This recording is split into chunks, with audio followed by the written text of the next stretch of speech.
talks about the bacterium Salmonella and its growth on minimal unsupplemented medium, MUM. So a new term, or for most of you, will be something new that you would learn as you're reading it. And then it talks about some mutants, try 1, 2, 3. I'm going to pronounce it try. It's probably pronounced tri because it's tryptophan. These are mutants to the pathway for tryptophan, but it looks like try, so that's the way I'll pronounce it. And so, and then there's anthracic acid, indoglycerol phosphate, and etc. So, and then they show you the table, and then they show you the pathway. Now, okay, so first off, we need to get a general idea of how this works. So we know that the pathway, even if you look at the pathway, you see that it works sort of like an assembly line.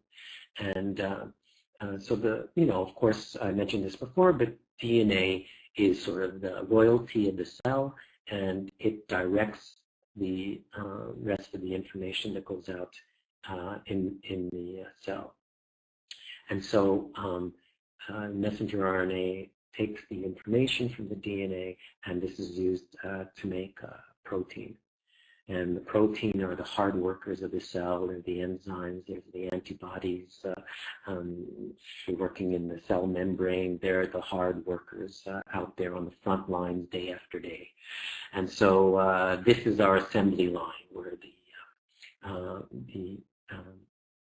the enzymes work to modify different molecules, proteins, and in this case, an amino acid.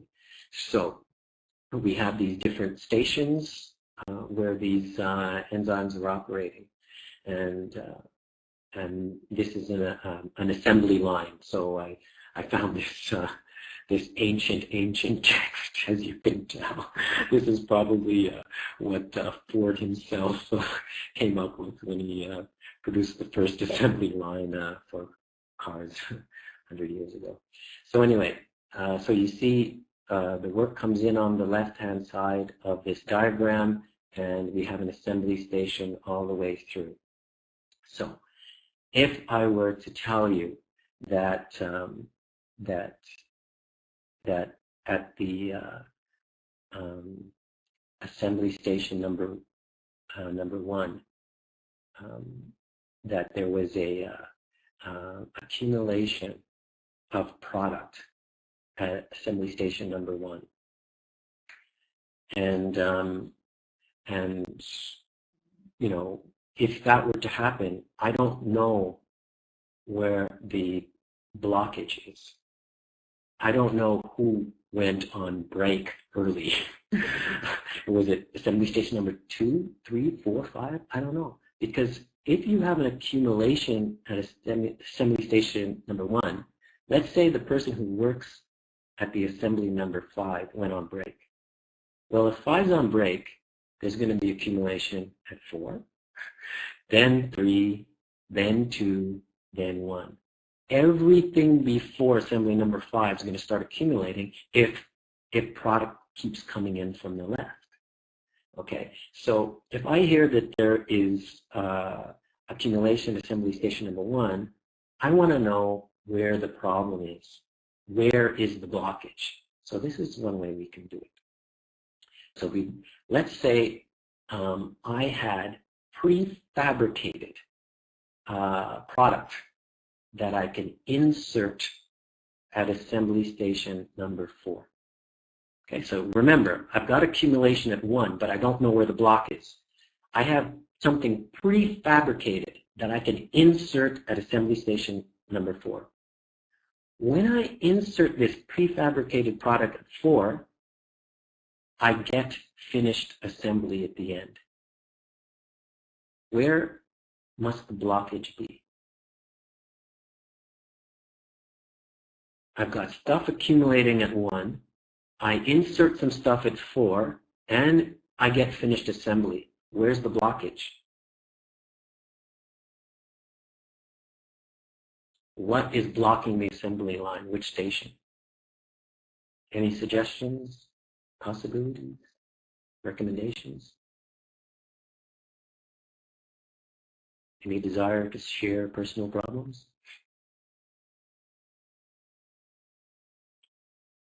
Okay, so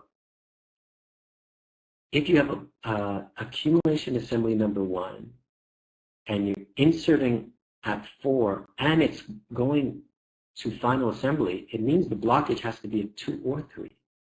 You don't know. Because if the block's at 3, then it makes sense that it accumulates at 1, but it accumulates at 1 and 2.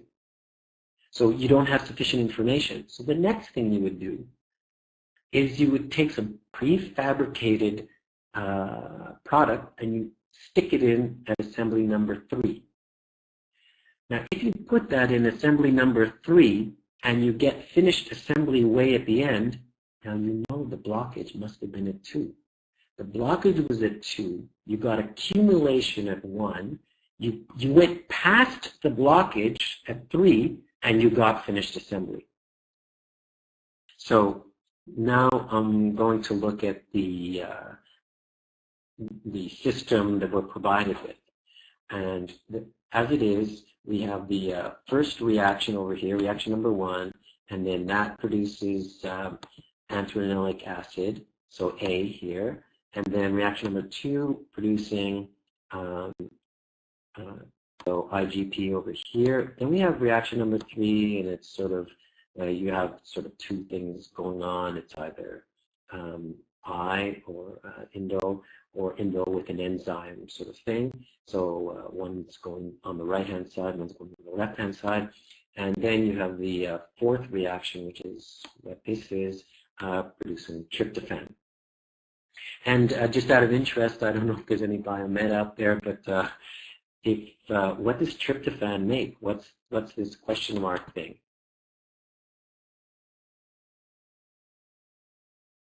So tryptophan is an amino acid, and tryptophan makes serotonin, and serotonin is like the flower power neurotransmitter. You know, it's the neurotransmitter that gives people the sense of well-being and happiness, or that's what it's popular for. It's absolutely far more complicated than that, but that's what it's powerful. Anyway, so let's look at the questions. We're going to start with question 44. So according to table 1 and figure 1, Indo will most likely build up in cells as a result of. So we want to know, why would this build up in cells? Well, we sort of should know, I'm hoping you see from the assembly line, this is going to build up in cells if something beyond it gets blocked. So if there's a blockage over here at step 4, a blockage here would make this not happen and this not turn into stuff that the organism needs. So you will not get finished assembly, because this, the whole idea is that they're going to show you metabolic pathways. If I can guarantee a few things on the exam, this is one thing. You will definitely get a metabolic pathway, at least one. And the idea of a metabolic pathway is you need the final product. You need the finished assembly. This helps the organism to grow, to survive, to live. And if you get a blockage anywhere because of mutation or whatever reason, then the organism cannot grow, survive, live, whatever. So now, if you are having no growth and you're having accumulation over here, it means you have a blockage over here. So now we want to find where on the table suggests that we would have a blockage during this reaction, step number 4. Okay, now let's sort of get an idea of how to read this table, okay, because likely you'll see stuff like this, definitely as you do some practice problems. So the growth response on the mum's medium with the indicated supplement. So when you have no supplement given to these mutants, they're all basically going to have no growth. So you see where it says nil, and there's a bunch of negative signs. So, of course, in science, we call that the control group. We want to make sure that the mutations actually result in organisms that won't grow. So as soon as you mutate any one of these 4 steps, if it's mutated, then you get blockage, you get no growth. That is what that first column is telling you. Nil, meaning no extra supplement, okay, no product that you're adding beyond the blockage, then you can't get growth because you blocked the assembly somewhere. You blocked the assembly line somewhere. Okay, in the second column is sort of like a teaching column for you. And that is the idea that no matter what the mutation is to any of these 4 steps, any of these 4 steps are blocked. If you give tryptophan, which is beyond the 4 steps, you get growth. So you see that? That's what that second column is saying. Give tryptophan, you get growth. It's like saying you have all these people who are on vacation or on coffee break in the assembly line. But if you give the last step, you've got finished assembly. You know, you don't need all those other steps. And that's what that second column is giving. So now let's look at the third column. Third column is that you were able to give as a supplement Indo. So I as a supplement. So you give I as a supplement, and here's I as a supplement only in one situation. One situation with I as a supplement, you get no growth. And that's with, and I'm going to just find a way to write it here. That's with try -1, 6, and 7. Try -1, 6, and 7. That's the only situation that you can give this, but you get no growth. If you give this, you always get growth. If you give this, you get growth if there was a block here, here, or here. But if you have a blockage here, it doesn't matter how much of this you give. The block is here. Nobody's working. You cannot convert this to this. And that is, of course, the answer for this question. But why stop there? We're going to continue looking at this table and seeing what else we can learn from the table. So that's Indo. Now, so tryptophan. Okay, so the next one is anthranilic acid. So anthranilic acid is way over here. And you see that if you give anthranilic acid, there is one type of mutation. You can give anthranilic acid and you will get assembly. That mutation is try8. Do you see? For anthranilic acid, all are negative. So anthranilic acid, you block here, can't do anything. Block here, can't do anything. Block here, can't do anything. But one is positive, and that's for try8. So that means step 1 is try8.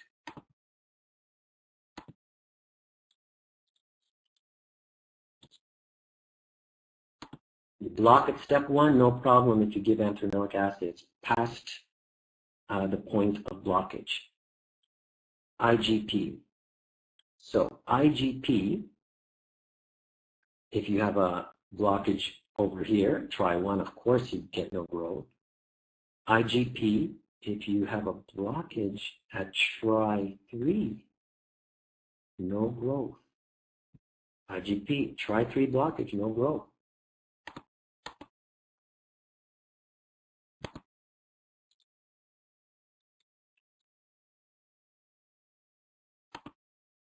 What about that last one? IgP, again, IgP, you have two that have no growth at try3, at try3 no growth for IgP, and try1 no growth for IgP, but you get growth for try8 because it's before, and therefore you would also get growth for try2 and 4, which must be here then.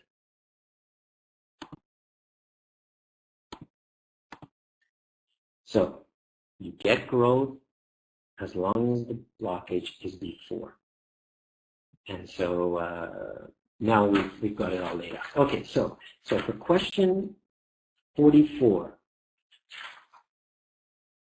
according to table 1, indole would most likely build up in cells with, so when will indole build up? Remember, you have stuff coming in here from the left. You have stuff coming in. So it's going to build up here if the blockage is at 4, which means the answer could be try 1, try 6, or try 7. 6 and 7 are not possible answer choices. So the answer must be 44A, try 1, blockage here leads to accumulation here. In question 45, on the basis of information provided, okay, figure 1 could be. Now we have to find out if figure 1 is correct or incorrect. It's correct because it does not contradict the table. Well, we have used figure 1, which is this series of events. This is figure 1, written in a different way. And we've used figure 1 to confirm the results in the table. Everything the table said lines up perfectly with figure 1. So answer choice A seems pretty good, so we just have to make sure there's nothing that seems better. So answer choice B says that the figure 1 is correct because a single enzyme catalyzes steps 3 and 4. Here's step 3, here's step 4.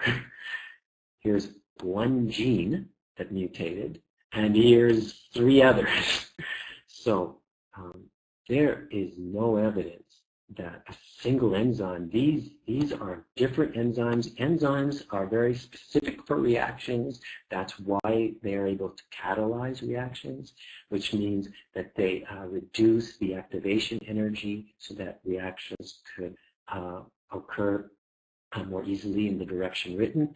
And so because of that, no, these are 2 completely different enzymes. So answer choice B is incorrect.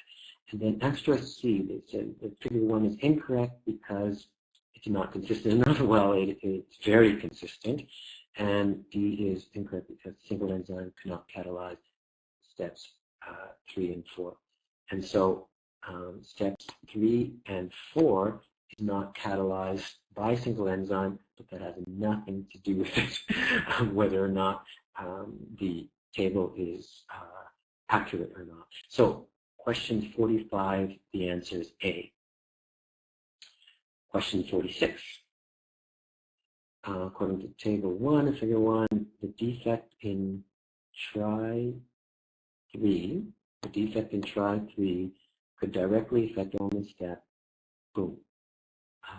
Yeah, we worked it out. Try 3 directly affects step 3, and that is answer choice C.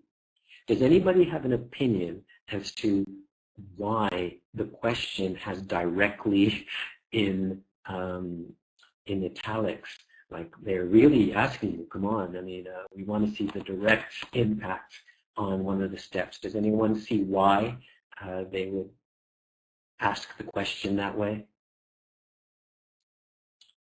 Okay, so they have to ask you this way because, yes, of course, we worked out that try 3 affects step number 3. However, by affecting step number 3, you get buildup of IgP, of course, and buildup of IgP means now you're going to get buildup of A and downstream, and so all steps that are both upstream and downstream will be affected because now you're not making this, so you're not making this, so this is less active, and so Definitely, this is the direct effect here, but it has indirect effect on all the other parts of the assembly line. Just as if a person here is not working properly, and these guys are working efficiently on the other ends of the assembly line, this is going to affect over here. It'll build up, and it'll affect over here because these guys are wasting time because they have nothing to do. So it affects the whole thing. Okay, so now let's look at question number 47. And so, you know, it's not as if you needed to know that Salmonella was a bacterium, but you do need to know what a bacterium is. And a bacterium is a prokaryote. And so did anybody have any feelings about ABC for question number 47?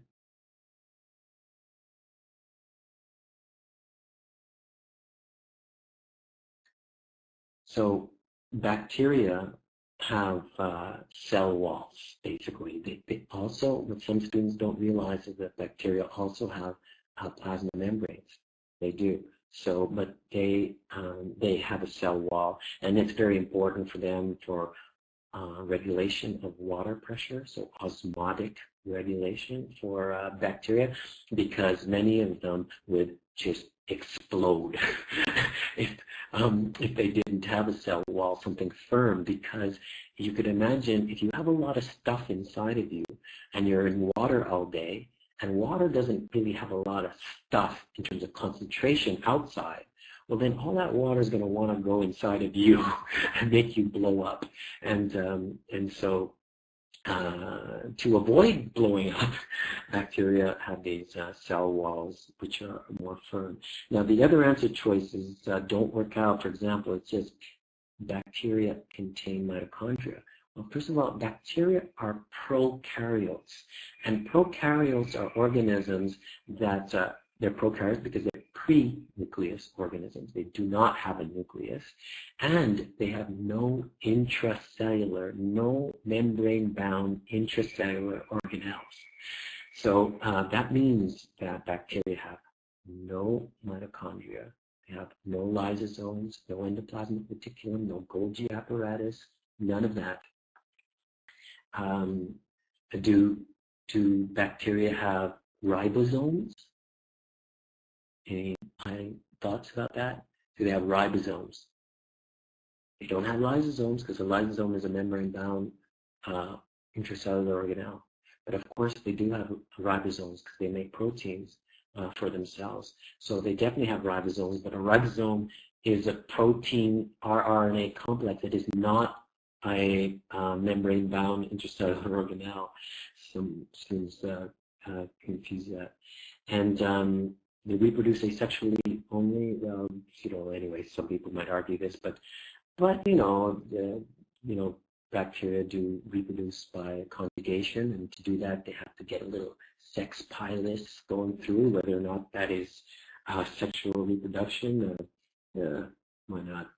And have all the characteristics impossible because they cannot contain mitochondria. In fact, the theory of eukaryotic cells, because bacteria cannot have mitochondria, because they do some of the things that mitochondria do, like aerobic respiration, and because a bacteria is approximately the size of a mitochondria, part of the theory of the evolution of eukaryotic cells includes that some organisms were able to incorporate themselves into eukaryotic cells, creating a mutualism that has survived for millions of years. And also, of course, the point that the mitochondria is the only place outside of the nucleus that has DNA in our cells. And so it has DNA, and that DNA, and it can replicate some proteins. Not all the proteins it needs, but okay, but I do want to add one other thing, is that the new edition of the ACER Red booklet, they added one word to this question. They put the old edition, which means 2012, before 2012, the old edition had being a bacterium, but the new edition says being a typical bacterium would. And the reason ACER added that is because there are bacteria called mycoplasma, which is not important to you right now, but when you get into medical school, you'll see mycoplasma is a very important bacteria because it produces some atypical, not typical pneumonias. But so they put the word typical, they added that to the word there. And you will see questions like this, by the way, a passage like this in the ACER's blue booklet, and some practice questions that we have online at Gold Standard. So you should definitely look over, the cell. And by the way, I just want to mention something about, things that you absolutely positively must know. And for biology, it's really not a lot. I mean, you have to know the cell, you have to know genetics, and you should know cardiovascular thoracic, like the heart and lungs. But there's a lot more that you can learn. Most of it is going to be irrelevant to the GAMSAT. So that's why it's very important to do lots of practice questions early so you don't start reading textbooks on biology, wasting your time. A lot of students waste their time reviewing content, which is not the kind of thing that you would be asked on the real exam. So that's why it's very important to do a lot of practice questions as early as possible. Now, I would like to turn your attention to one last thing. If you can look at Figure 1. When I looked at Figure 1, I was a bit surprised because this is a revised exam, so they revised this and they revised many questions, well, not many questions, less than a dozen, but they revised some questions on the exam. But this they've been printing the same way for quite a long time. And I thought when I just looked at this for the first time yesterday that the first question was going to be about Figure 1, and the question would be, how many mistakes are there in Figure 1? So, and I thought the answer choices would be A, 1 to 3, B, something like 4 to 5, C, 6 to 9, and D, 10 or more. And the correct answer would be 10 or more. I must admit some of them are a little, picky, but there are a heck of a lot of mistakes in Figure 1. And so the last thing that I'm going to do is I'm going to show you those mistakes. So you don't have to pay attention anymore because we were just here for biology. And if you want to leave now, no problem, no harm, no foul. But I'm going to spend 5 or 6 minutes going through all the issues with Figure 1 and trying to underline some learning points for organic chemistry, because these issues are not really issues for biology. But for me to do this, I have to draw, and I cannot draw on this system, so I'm going to have to use the video, and it's going to take me 1 minute to set it up so I can draw this. So if you have to go, no problem. If not, here comes some bonus organic chemistry. Okay, so here is indole glycerol phosphate, IGP, and really it should be called indole 3-glycerol phosphate to indicate where these groups are. I'm going to get back to that in a second, but first of all, when you hear the word glycerol, it really should make you think of something. First of all, even if you only have the most basic organic chemistry knowledge, you should recognize that if something ends in an -ol, it's an alcohol, and it has an OH group. So OH group means alcohol. So glycerol has an OH group. And glycerol is a very famous and very important compound. And it's actually, let me just quickly draw it here. It's very famous and very important. And here I am doing it shorthand. But it has 3 OH groups and 3 carbon groups. In fact, it's called glycerol, but the IUPAC name, the official name, of course, I'm hoping if you're watching this on video, you're going to pause and think about it. But it's prop because there's 3 carbons, so that's propane. And then it's 1, 2, 3 triol. tri because there's 3 OH groups and it ends in al. So it's propane 1, 2, 3 trial. So, and it's very important. Glycerol is so important. It's the foundation of fatty acids. Long chain carboxylic acids bind to this, and something called an ester linkage. Talk about that another time. But and also phospholipids. I mean, the glycerol is so very important.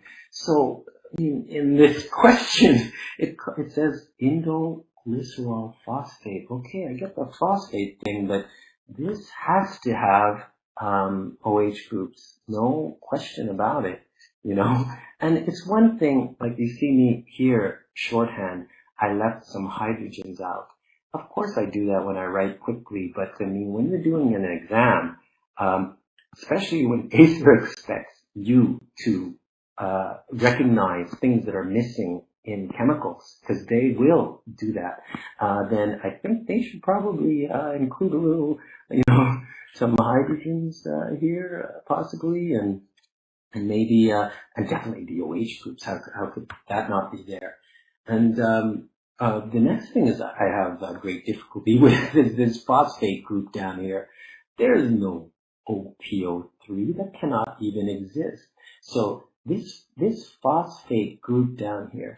Now, you don't have to memorize phosphate, but you should have an idea of all the most important acids from your general chemistry review. The number 1 acid of all time that gives 1 proton is HCl, hydrochloric acid. Number 1 acid of all time that can give 2 protons, H2SO4, sulfuric acid.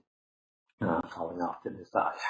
And the number 1 acid of all time that can give 3 protons is H3PO4, which is phosphoric acid. So this is PO4 down here. So we know that it has to have 3 attachments, and that means because 3 attachments. So it has to have 3 attachments. So either it has 2 hydrogens attached to this, or it is 2 minus. So it has to be written that this is 2 minus, or it has to be written there's 2 hydrogens attached. And for some of you that have done your review, and I'm not saying you need to memorize this, but you might have just a general idea of what that phosphate group looks like. And you probably have something like this in your mind, an OH group here, and it's attached over there. So 1, 2, 3, 4, PO4, move that over, and then that oxygen attaches over there. So then you have the 2 hydrogens, or if you want to move the 2 hydrogens, no problem. Then you have a -1 up here, a -1 down there, and so you have a -2 for the molecule.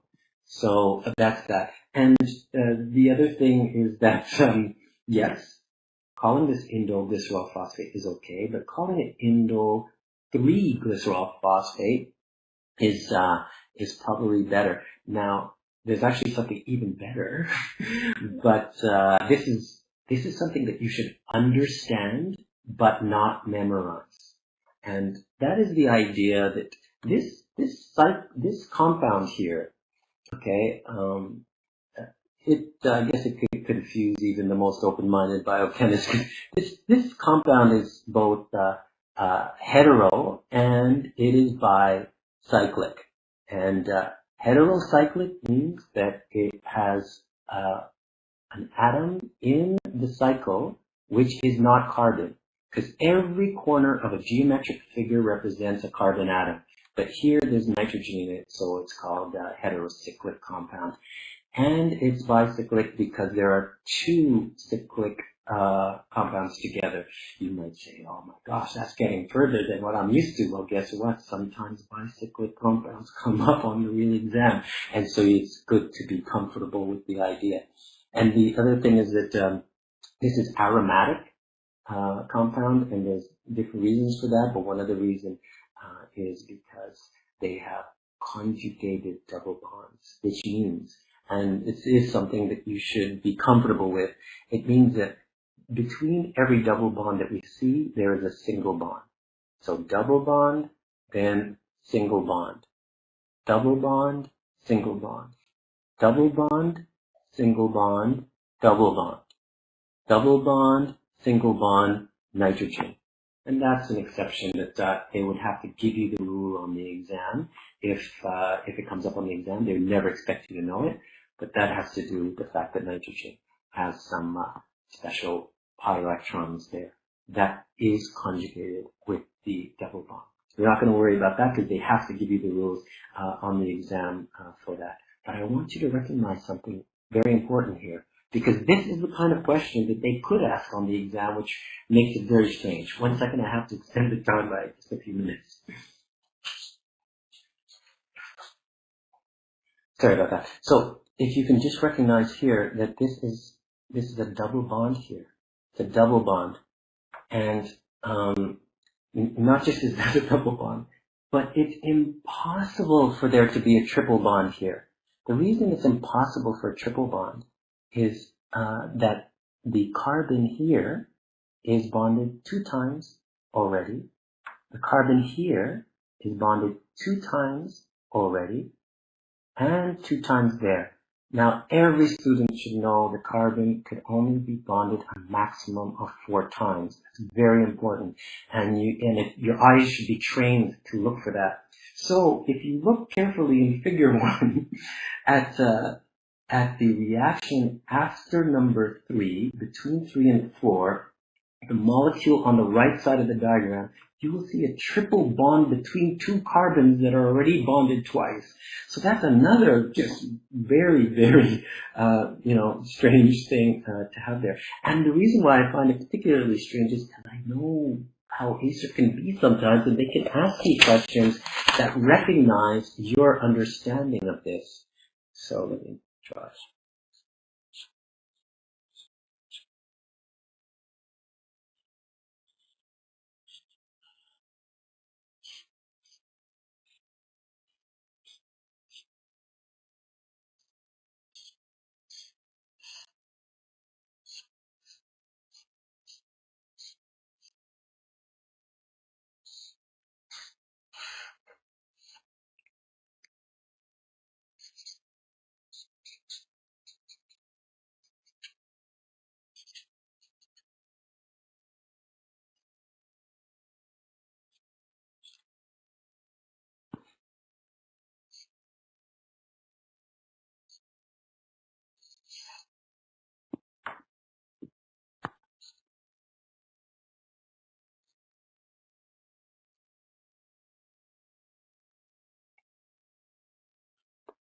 So sometimes they can ask questions to determine whether or not you recognize that all these things are the same molecule. So it's all the same molecule. You see how the nitrogen is down here, but here it's over here, and this is pointing up here. So it's the same molecule. Just count the points to get there. 1, 2 nitrogen, 2 nitrogen, 2 nitrogen. So the shape doesn't matter as long as the number of carbons in both are the same. And where the double bonds are doesn't matter because it's aromatic compound. And the truth is there are no double bonds in either of these compounds. These electrons are delocalized over the whole area. So there is no true double bond, there is no true single bond. They all respond like sort of a bond and a half. But the point is that ACER can ask you, is this carbon here chiral? Sometimes, they'll set up the problem this way and they'll ask, is this carbon chiral? Now, a chiral carbon is a carbon that is bonded to 4 different substituents, not atoms, 4 different substituents. That means groups or ligands. And so this carbon here, you could see it's bonded to one group over here, and that group is different from the group down here, and it's bonded as well to group over here, which is different from over here. So some students might see that and think, this is chiral, it's bonded to 4 different things because it must be bonded to a hydrogen, which is not being shown. But it is not being bonded to a hydrogen that's not being shown because this is the same molecule as this over here. which has 2 bonds already, double bond, single, single. So this already has 4 bonds, this carbon. There is no other hydrogen attached to it. This is not chiral, achiral, not a stereogenic center, not a stereo center. And so, because I know they do like to ask questions like this, and they would put it like that so you don't remember that there's a double bond there, I found it strange that they have so many boo-boos in this question. And yeah, and so this glycerol thing, glycerol phosphate, one way to name it, by the way. So this is indole. Okay, we said that's indole. So you can call this, I'm sure you're familiar with, even if you just did a little organic chemistry, that if you minus a hydrogen, it's called ill. So methane minus 1 hydrogen is methyl. Propane minus 1 hydrogen is propyl. So this is indole, this whole group, indole. So minus 1 hydrogen, which is removed to attach this, it's called indolyl. And the numbering is you start with the heterocyclic atom, which is nitrogen, and so this is 1, 2, 3. So this is 3 indolyl, and so it's 3 indolyl glycerol 3 phosphate. And of course, the 3 indolyl is on the first carbon, so it could actually be called C1 3 indolyl glycerol 3 phosphate. Now, they would never make you name this thing unless they first gave you the rules. Okay, but at least it should make sense to you in some way. And then looking just at this group, the indole group, we see, like I said, it's aromatic, it's heterocyclic, it's bicyclic. You could see that there's a benzene ring here as part of the functional group. Now, the other one that they have is, they show you tryptophan. Now, tryptophan has this part here, and it has a C and COOH. Let's see. I'm just going to put that in blue. Different color.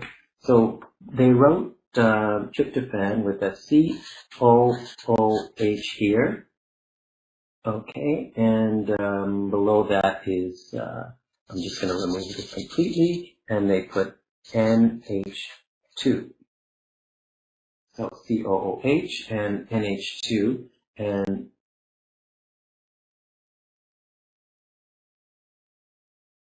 I put that in the wrong one.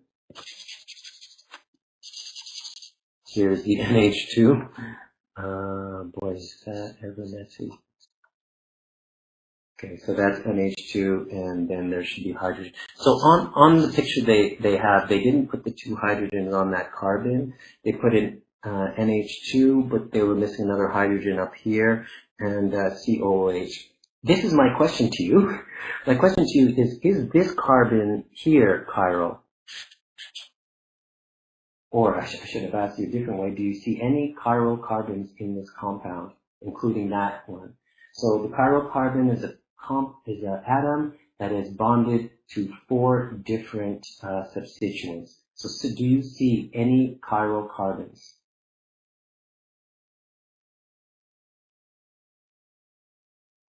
Okay, well, I'm hoping in the real figure 1, you recognize that this carbon here is chiral. It's bonded to a hydrogen above. It's bonded to amino group NH2 below. It's bonded to COOH here, and it's bonded to this big thing here. Don't think chiral means 4 different atoms. Don't think this is carbon and that's carbon. It's not 4 different things. It's 4 different groups of atoms. So COOH is a different group than all this other thing. So this is a chiral carbon stereocenter. It's a common type of question on the exam to see if you can recognize that. No other carbon in this molecule is chiral.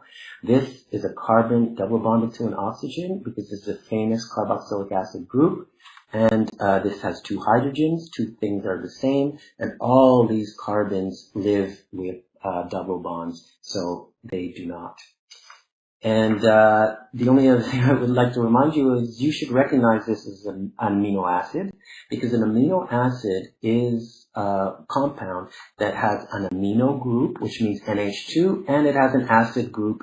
And in organic chemistry, the acid refers to the carboxylic acid group, COH, predominantly, because that is the most famous organic acid, COH. So, and in organic chemistry, the carbon, which is adjacent to the carbonyl carbon, the carbon with the double bond to the oxygen, that carbon is called the alpha carbon. So here we have an alpha carbon, which is,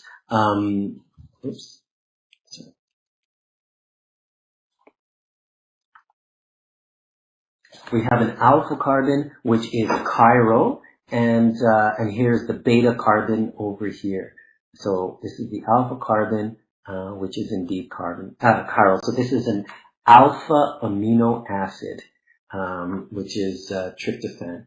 And then you can see, I'm not going to draw it, you can see serine in figure 1 as well, and you can see that that is also an alpha amino acid. You can see the amino group NH2 at the top and the carboxylic acid group to the right, and there's a couple of hydrogens that should be bonded to that carbon. So those two hydrogens are intended to be bonded to carbon, and we also see that alpha carbon is indeed chiral. It's bonded to 4 different substituents, and it is the only chiral carbon in serine.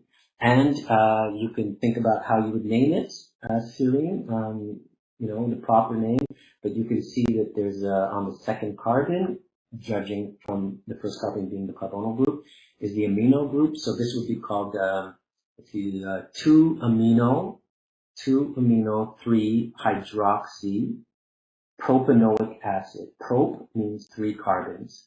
So propanoic acid. So the systematic way to name serine would be 2-amino 3-hydroxy propanoic acid. The other thing I was going to ask you, last question, is when serine combines with IgP to produce tryptophan, what type of reaction is that? And what is the name of the inorganic product? So that would be really cool if you figure that out. And if you're looking at the video later, then please pause it here and think about your answer to that, because you'd be expected to know that. So what is the product of the reaction of serine and IgP, the inorganic product producing tryptophan? What is the inorganic product, and what's the name of that reaction? So that is absolutely the type of question that you could be asked on the exam, and you will see among some of ACER's practice materials.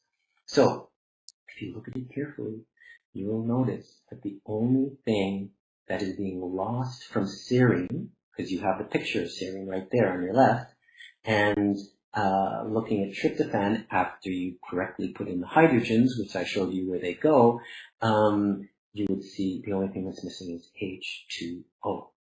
So water is the inorganic product.